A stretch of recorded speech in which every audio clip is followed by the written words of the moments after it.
Hello ভাই, চলে এসছি তো জায়গায় ভিডিও করতে, আয়। তা আমি কি করব, তুই রাখ।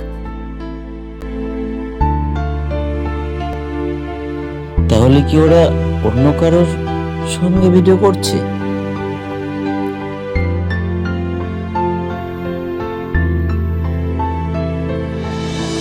তাহলে কি ওরা আর আমার সঙ্গে ভিডিও করতে চায় না?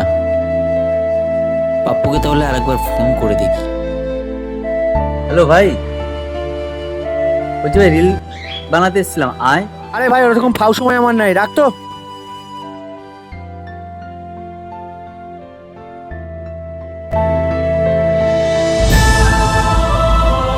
কি ভাবছিস? দেখে লাভ নেই ভাই, স্বার্থ আর প্রয়োজন ফুরিয়ে গেলে দেখা সবাইকে যায় ভাই, বিপদের সময় কেউ সাথ দেয় না।